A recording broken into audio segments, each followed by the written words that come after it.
Ethos of Silence, a veteran podcast aimed to amplify the voices of veterans, creating a safe space for authentic conversations about their experiences, challenges, and triumphs. We seek to break the stigma surrounding mental health and foster a community for support, resilience, and understanding. Through storytelling, expert insights, and candid discussions, we strive to inspire healing, promote awareness, and empower veterans on their journeys. Welcome. All right, buddy. Well, let's kick off this episode 1 and see where we go. All right. Check. All right. So, what's your name? How we get started here, Kev?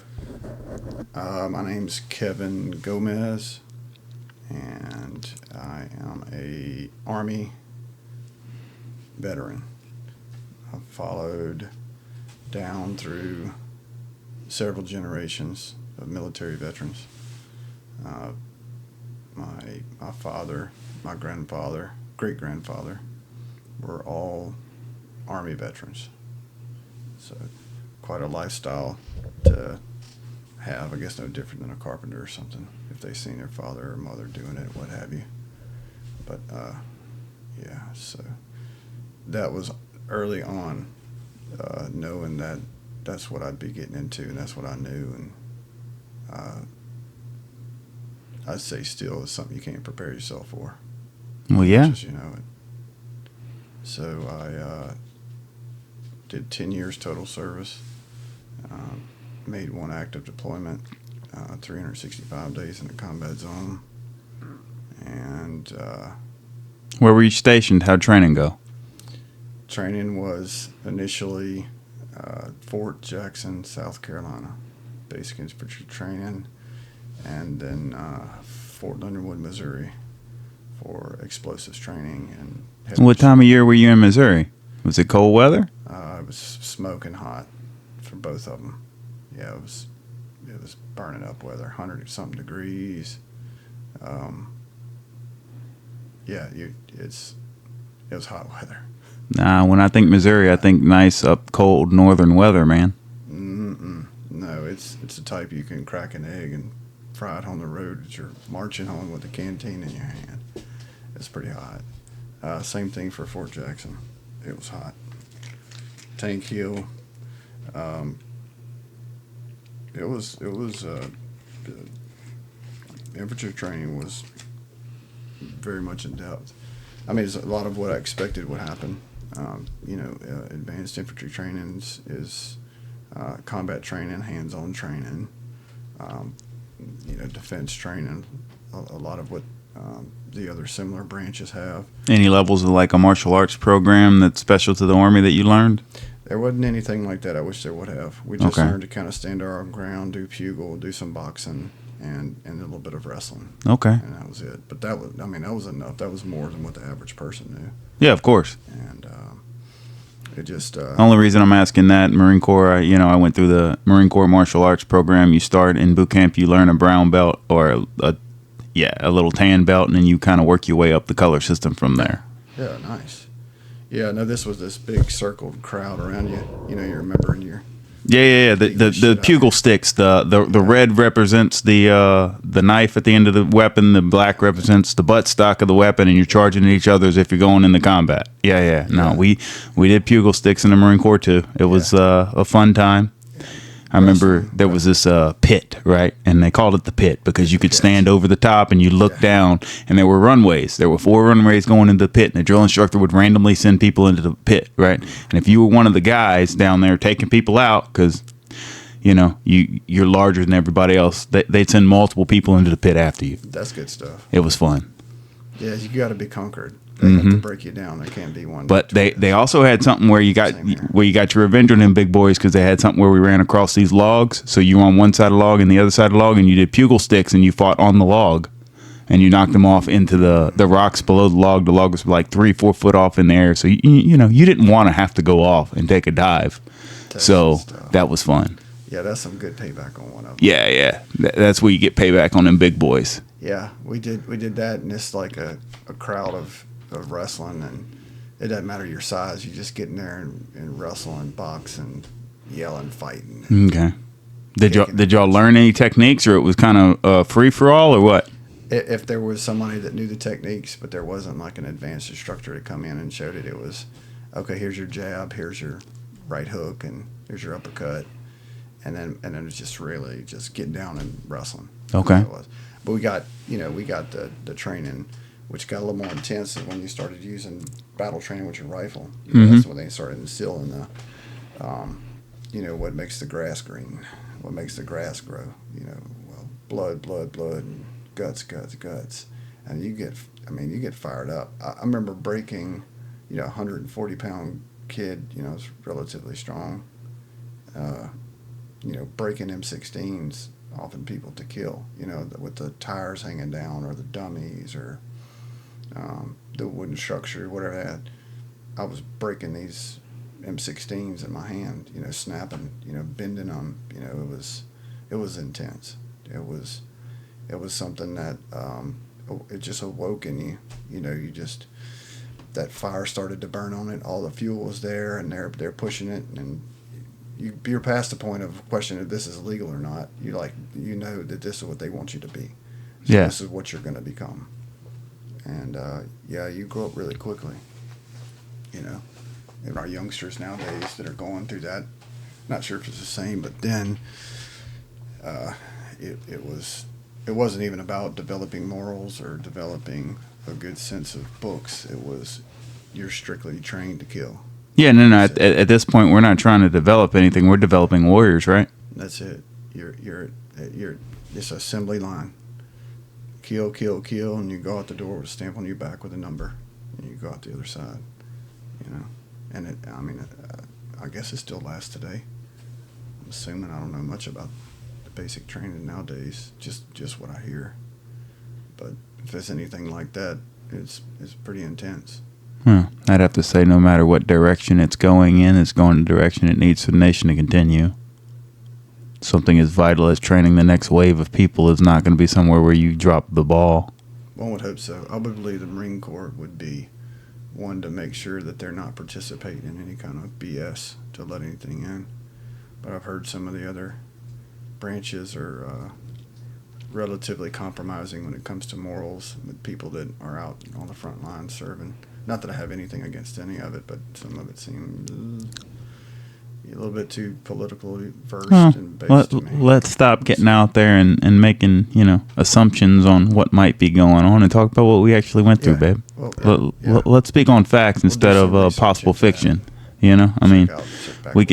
We can always reach out and try and find some of these high school kids when they come back and hear what their training was like and what they did. And that sounds like great knowledge to get, and great knowledge that almost every veteran would love to hear with how's my alma mater, Good podcast, how's the Marine Corps Marine still coming back? And hey, maybe we can get up with some recruiters and get some, young cats who come in on their little recruiter's assistance before they go to another duty station and, get their ideas. That would be a great concept and a great idea.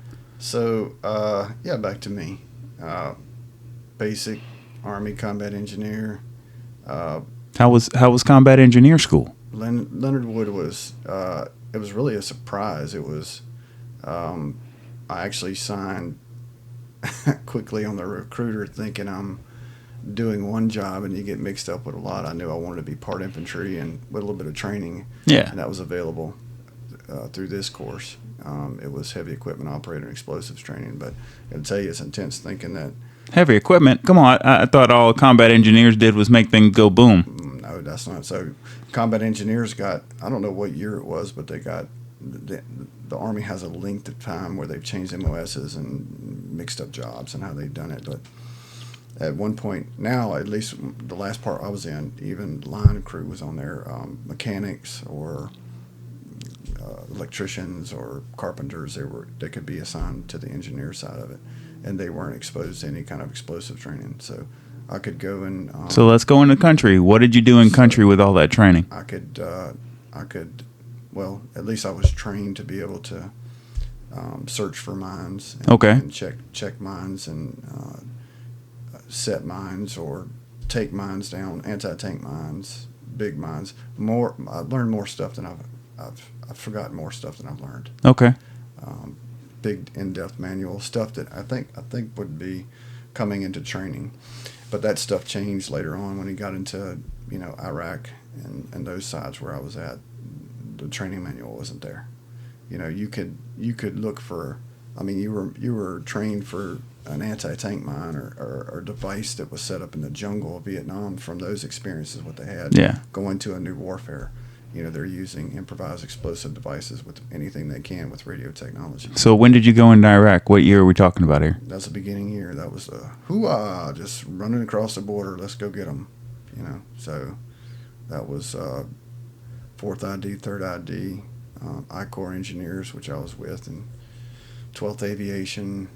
So we're talking 2003, 2004, the initial surge? 2004, yep, Special Forces, initial search. Saddam Hussein, Uday Qusay, Hussein, which were his sons. So, yeah, initially we were set up in Kuwait before the invasion with the rest of the guys, and then shot, the track shot fired, and you take off across the border. So, spent a few months traveling across the country, getting skirmishes here and there, and avoiding typhoons of sand and whatever things else was going on. My memory seems to remember a pretty big front put up in the beginning.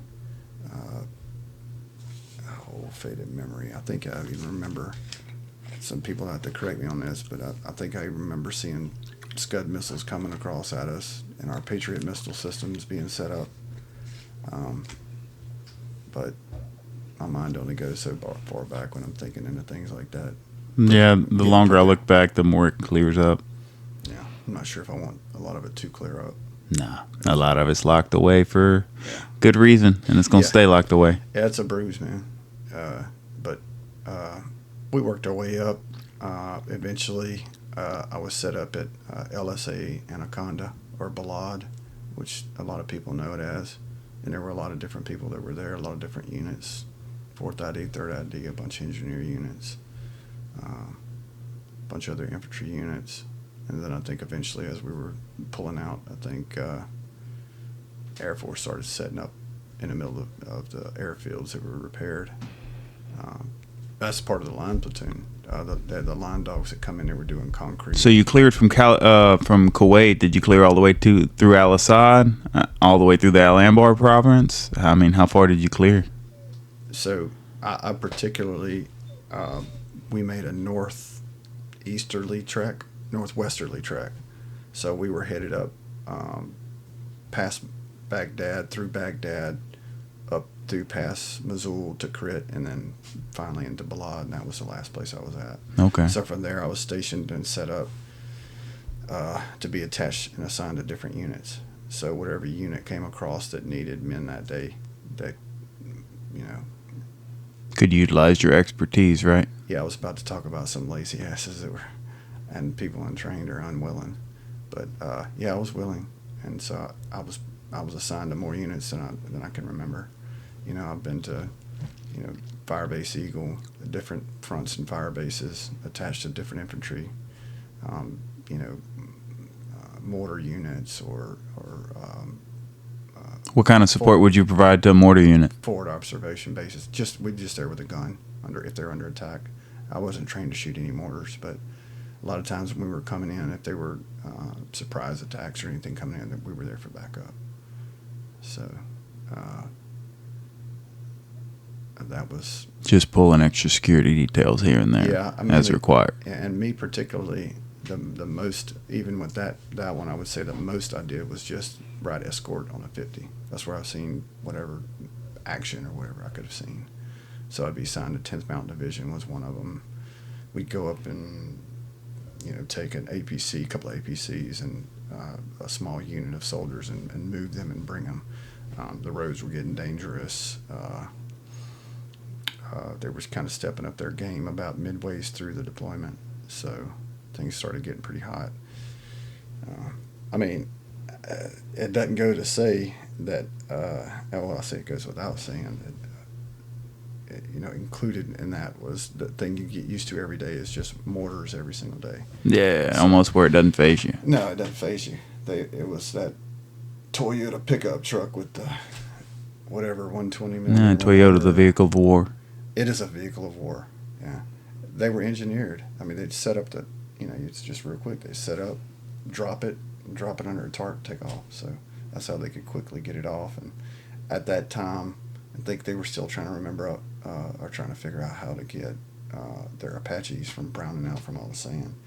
So they didn't have a lot of Apache support to the end of what we left. So mortars were just constant, But they think they started clearing that up towards the end. Some of these guys got out there, and I've seen video towards the end.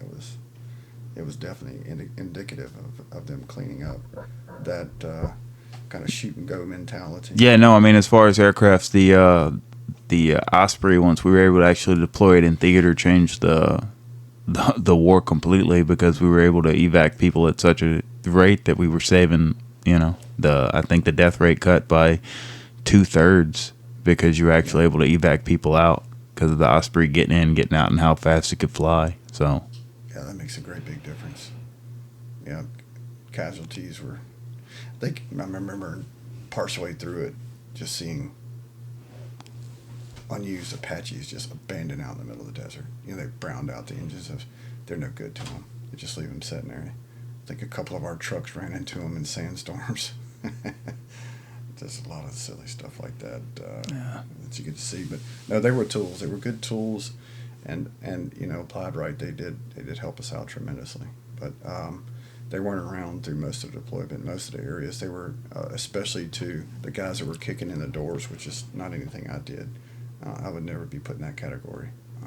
Those warriors were put in full steam their training. I mean, I was trained to do that, but they were experiencing that, along with their buddies, and I did not get a lot of that. I got some of that and a lot. But that's, from what I saw, that was just, it was every bit intense as one could even imagine from the side. So God bless those guys. But we ran the gunships I run in, and the gun patrols they were mainly without any kind of special coverage. We were just running out in the middle of nowhere. Just IED hits, or we do that. So I was trained to get out with the devices to look for improvised explosive devices, but as support, generally the main unit I was attached to was the one out doing that. They were out looking for the devices and detonating them. But you don't. I think I heard some people say before, you don't actually go out there to do what you're trained for. You just go out there to do, if you're willing, whatever they want you to do. Yeah.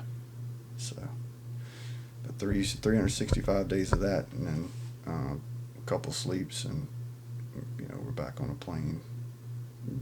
Jumping from Iraq to Scotland and back to Dover, Delaware, and then back home.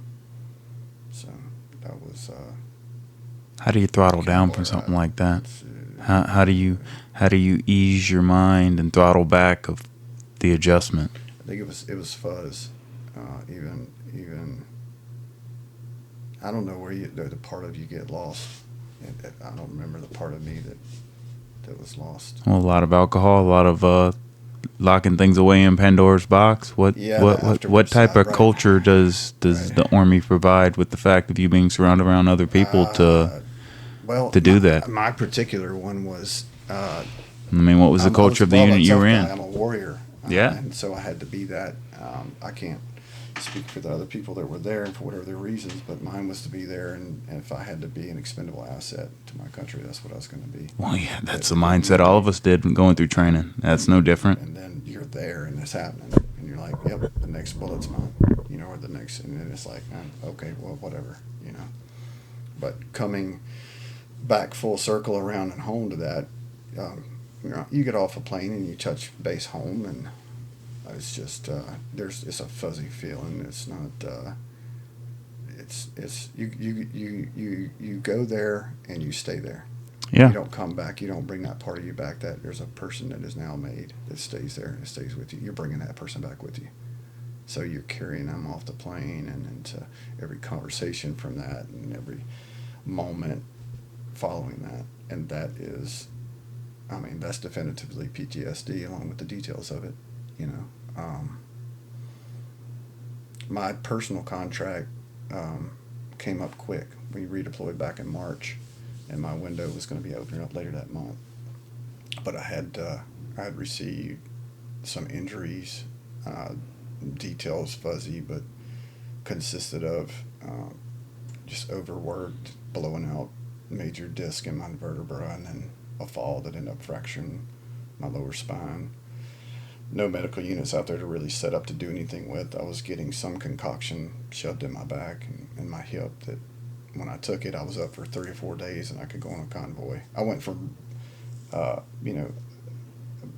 backing up, I could say I was in good, perfect condition to the injury or injuries, and then to rolling myself out of a bed. My back was froze up and inflamed and swollen from all the injuries, to the medicines, to 3 or 4 months still in the country, and then leaving and coming home, and then all of that stuff wearing off, the adrenaline, the changes, the drugs wearing off, and that's when I knew I was where I was at Fort Lewis. I was severely in trouble. I was up against a window open. I'd said about re-enlisting or extending, or what are you going to do next? For me, we had First Special Forces Group there, so that's all I ever wanted to be. That's in my family, and that was my next operation. In fact, if I hadn't been such probably a hothead and got in trouble and lost my rank a little bit earlier, which that's not a story we're going in right now, but I probably would have made it, because you had to be an E4P promotable, and when I got there, I would have made it to the unit. But of course you were promotable. They took away rank. They can promote you back to where you come from, right? Seemingly right. They would have lost me, but they wouldn't have lost. They weren't going to lose me anyways. Yeah. I tried to transfer to a unit that could have probably moved that, but when you're experienced and they kind of know the number they got, you ain't going nowhere. Yeah. So, yeah, that was a confusing time. I was still very young. I think I was just coming up on 30. Okay. And just. Let's shift gears a little bit. Talk about the mental health aspect of, I know we just talked about you coming back from combat and all your other different stuff, a little fuzzy about the mental health, the way you dealt with it. Yeah. But how did the people surrounding you deal with it? How'd your unit deal with it? The unit was not. The unit was, for the enlisted, they were all suffering the same. Setting foot back. We're the first wave back, so there's no one there to. There's nobody who's been through it to ask. There's no one that's been through it this way. Okay. Yet. There's no assessments going on that are really a type of in-depth assessment that would be, okay, what are your injuries? Okay, obviously you don't have a leg blown off, but what are the other injuries? It was, there was no attention put to that whatsoever. There was no. Did you notice anybody like on deployment having mental health issues, people in your units committing suicide, different things like that happening when people got back? Yeah. How and what intervals was that happening?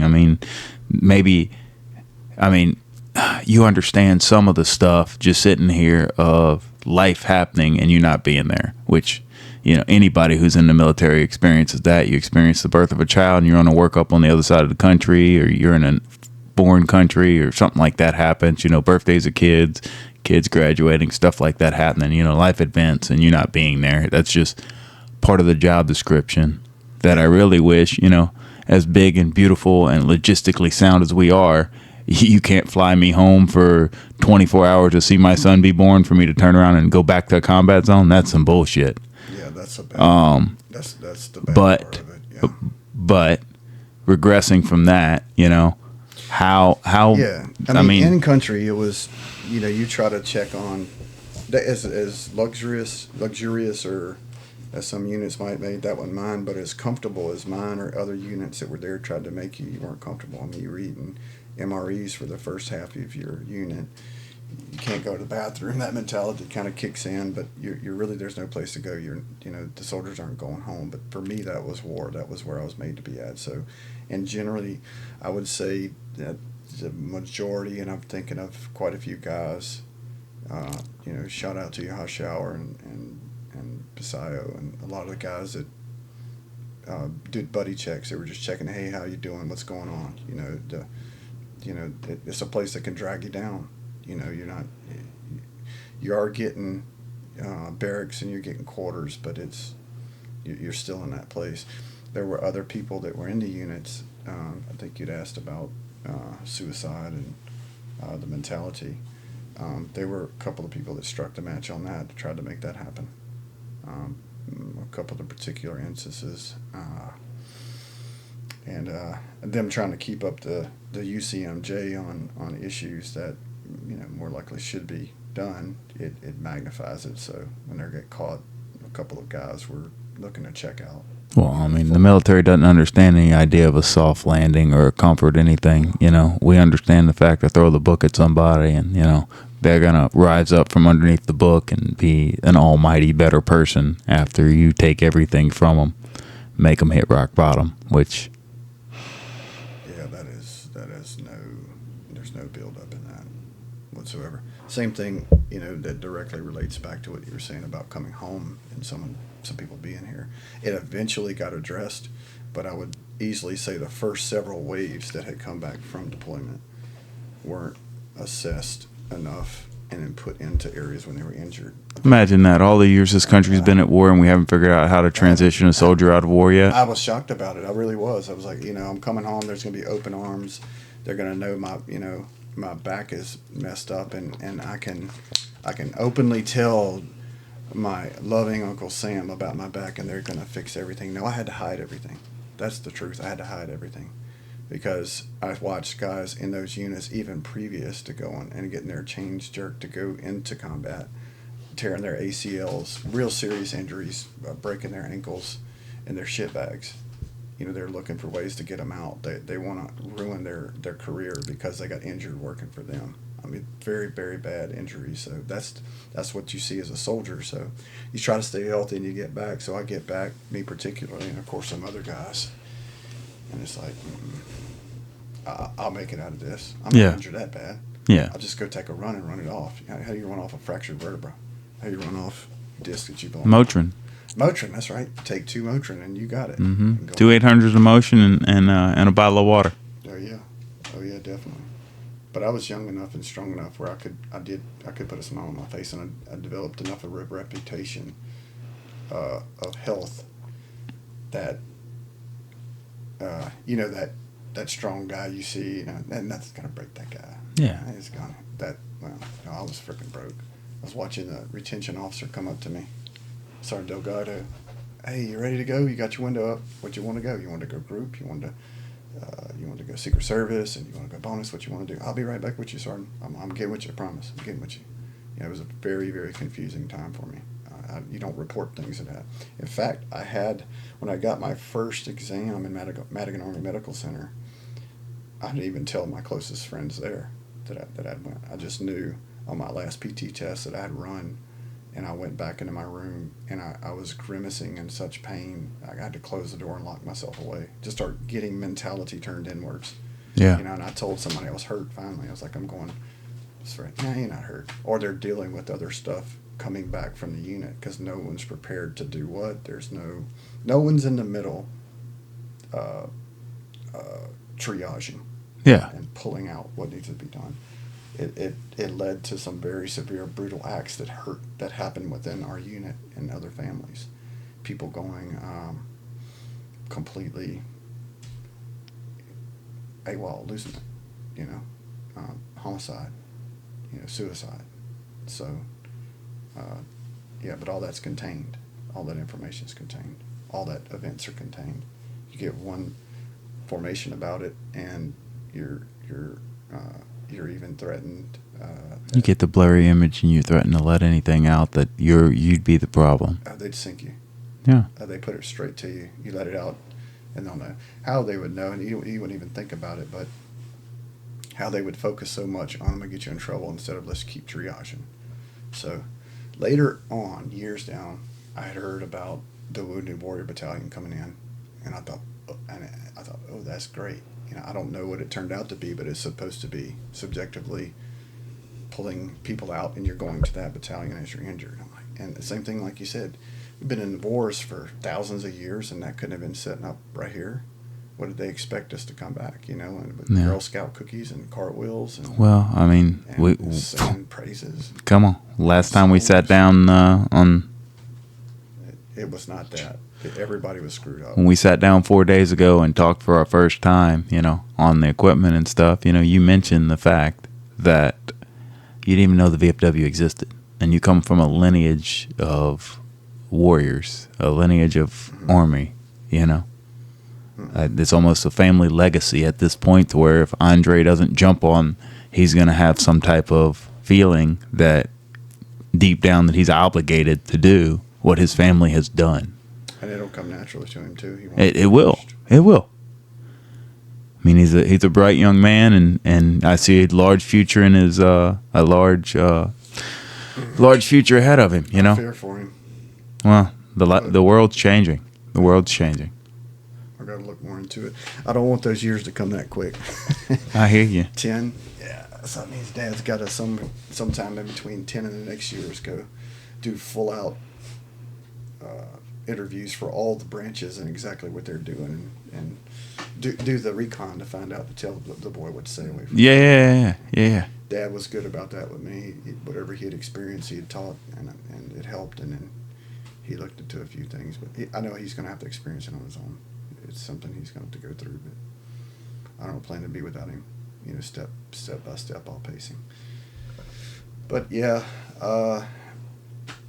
that really set the ground for Fort Lewis coming back. Yeah, I mean, once I learned of the injuries and then how to address them, it was some doctor's appointments and scans and showing where all the damages were, and post-op and pre-op appointments coming up. I've had the honor to have, I'm relationship over religion, so I've had the honor of having a God that has favored me and looked out for me. You think that's the guiding light that has you still here? I mean, there was a colonel there at Madigan Army Medical Center in a small room, a small hallway with one doctor's room with two doctors looking at my exams, that he could see right into my office. Yeah. That 2 years prior had the same open back surgery on his back, and he happened to be there. Came in early. I don't know why. Maybe he's looking to tell somebody. Maybe God told him to be there. But he told me about what they were going to do to me, and told me if I didn't believe it, to go down to American Lake and look at the guys pushing around morphine bags out there, that from the surgeries that they said they were going to do, they did on him. The experience I got from him and from a Father in Heaven changed everything, because I would have got my back cut.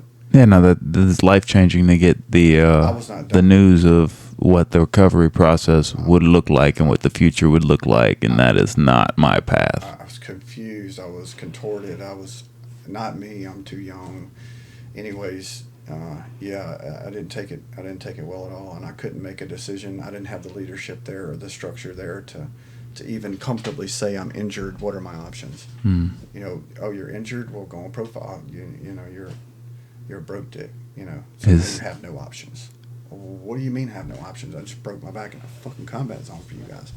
I should have some options. That person should have some options. So anyway, I hit it, and that colonel that I talked to you about, he gave me a personal review about what he felt like doing. He wanted to commit suicide every day. That was what he said. So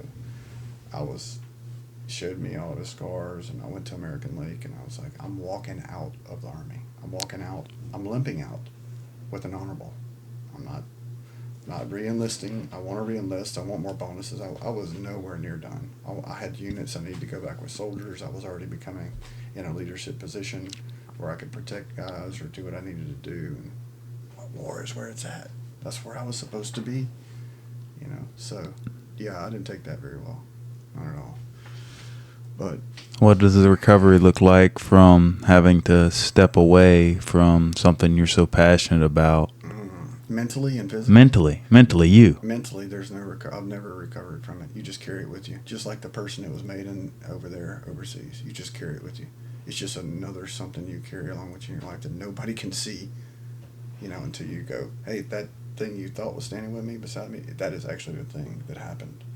And to see their reactions when you start, it's almost mesmerizing. Like, not you, like that really happened? Is that what you're working with? The look of disbelief. Like, yeah, that happened 15, 16 years ago, and you don't let it go. I mean, you spend, for me particularly, your entire life to be engaged or fitted to be, especially in a combat zone. Yeah. What's the saying? 'Tis glorious day to die in battle. Hoorah. Let it go. Sons of Liberty, whatever it might be. Not that I'm indicating any other group except saying that Sons of Liberty means that we're the people of this country that were born of sons of military veterans that believe in liberty. No, but the Viking way of it, the only way to die with honor is to die with your weapon in your hand. Is what you're speaking of, the warrior culture of being that Viking. Yeah, I'd have died for any of them, man. All of them. So the last thing you want to do is feel like by an injury taking you out of the war picture that you are less of a warrior. And you're so digging in my head, like, I can't believe that the understanding you got of it. But that is what it was. I felt like I was letting them all down, every one of them. If you take a break and you look at the military, each branch is its own version of great warrior civilizations. I hung around the whole Fort Lewis, even into all my leave. I didn't want to go. I just stayed there. I just stayed there close to base. What do? I have to walk out, I have to get surgery on my back to appease the gods of the now or then Army, or I have to walk out. I stayed around the base because that was my home. That's all I knew. That's all I wanted to know. And there was no one guiding me. And I think I told you before, I said that the transition class out of the Army, that was an absolute joke. It was an hour of don't shoot yourself, don't shoot nobody else. Go get a job and, have a nice life. Okay. Is there any final piece of wisdom you'd like to leave? Yeah. Communication is the reality of it is it's not just a two-way street, especially when it comes with something as important as any young soldiers coming up, that if you have injuries or if you have things done, stand up for yourself, push to get what you need, and it's worth it to put that time in to get outside of yourself and stand on the morals that is taking up for yourself to get what you need to get, or else you're going to find yourself like me years after getting out of the military struggling with injuries and will ever be well again, suffering in relationships. And so stand up for yourself. It might take you out of it, but it's worth it in the long run. That's the reality of it. Yep. And those guys are worth it. They don't get told that enough. With their serving, they're worth it. Their lives are worth it, and they're exceptional to our country. Awesome. So, cool. Well, thanks for sharing, Kevin. My pleasure. We now have a moment of silent prayer for those still struggling with the battle, for our departed comrades, for those missing in action, and for those held as prisoners of war.